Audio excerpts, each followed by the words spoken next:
প্রত্যেক ক্রিকেটারের একটা স্বপ্ন থাকে, সেই নীল জার্সিটা গায়ে তোলার স্বপ্ন। অমল মজুমদারেরও ছিল। ঘরোয়া ক্রিকেটে রানের পাহাড় গড়েছেন। প্রথম শ্রেণীর ক্রিকেটে 11,000-এর বেশি রান। তিনি ছিলেন মুম্বাইয়ের ব্যাটিং ঈশ্বর। ভারতের কিংবদন্তি ক্রিকেটার সচিন টেন্ডুলকার, সৌরভ গাঙ্গুলির সমসাময়িক। কিন্তু একটা স্বপ্ন বারবার অধরা থেকে গেল। ভারতের হয়ে খেলা হয়নি। সমালোচকদের প্রশ্ন, এত প্রতিভা তবুও জাতীয় দলে জায়গা পেল না। কেরিয়ারের বেশিরভাগ সময়টাই কেটেছে ব্যর্থতার মধ্যে। বারবার সুযোগের দুয়ার থেকে ফিরে এসেছেন তিনি। তিনি এখন সবচেয়ে চর্চিত নাম ভারতীয় মহিলা দলের কোচ অমল মজুমদার। মুম্বাইয়ের ক্রিকেট ক্লিনিক, যেখান থেকে উত্থান সচিন তেন্ডুলকার, বিনোদ কাম্বলি, রাহুল দ্রাবিড়দের মতো তারকাদের, সেই একই বেঞ্চে একই স্বপ্ন নিয়ে বসেছিল এই বাঙালি ছেলে অমল মজুমদার। সেদিন সেমিফাইনালে প্রথম উইকেট পড়ার অপেক্ষা করছিল সে। সারাদিন প্যাড পরে বসে রইল, কিন্তু উইকেট পড়ল না। 748 রানে ইনিংস ডিক্লেয়ার হয়ে গেল।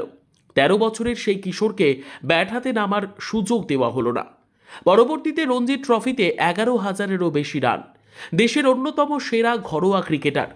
তবুও ভারতীয় জাতীয় দলের জার্সিটা কখনো তার গায়ে উঠল না। সচিন, সৌরভ, দ্রাবিড়দের ভিড়ে তিনি রয়ে গেলেন ব্রাত্যজন। এ যেন এই ক্রিকেটারের জীবনে এক রুদ্ধ সঙ্গীত। ক্রিকেট ময়দান অমল মজুমদারের থেকে জাতীয় দলে ঢোকার সেই সুযোগ কেড়ে নিয়েছিল, কিন্তু লড়াকু অমল হার মানেননি।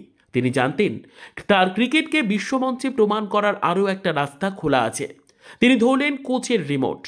একজন খেলোয়াড় হিসেবে যা অধরা ছিল, সেই স্বপ্নটা এবার তিনি প্রতিস্থাপন করবেন নতুন প্রজন্মের চোখে। তিনি হলেন ভারতের মহিলা ক্রিকেট দলের প্রধান কোচ অমল মজুমদার। যে মানুষটি জাতীয় দলের জার্সি পরতে পারেননি, তার কৌশল, তার বিশ্বাস, তার দেখানো পথেই ভারতীয় নারী শক্তি বিশ্ব জয় করল।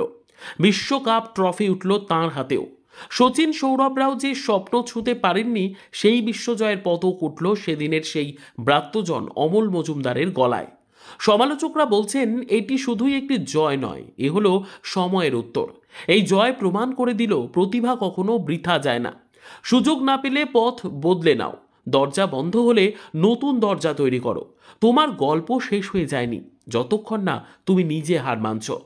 বিশ্বকাপ জয়ের পর অমল মজুমদার এখন শুধু একজন কোচ নন, তিনি যেন এক অদম্য জীবনী শক্তির নাম। বাঙালি হিসেবে তিনি আমাদের কাছে অনুপ্রেরণা, কারণ তিনি শেখালেন কামব্যাক সবসময় সিটব্যাকের চেয়ে বড় হয়। দেখালেন স্বপ্ন পূরণের জন্য নীল জার্সি পরতেই হবে এমন কোনো কথা নেই। হার না মানা এই বাঙালি কোচ আজ কোটি কোটি মানুষের অনুপ্রেরণা। Bureau report, digital news Bangla.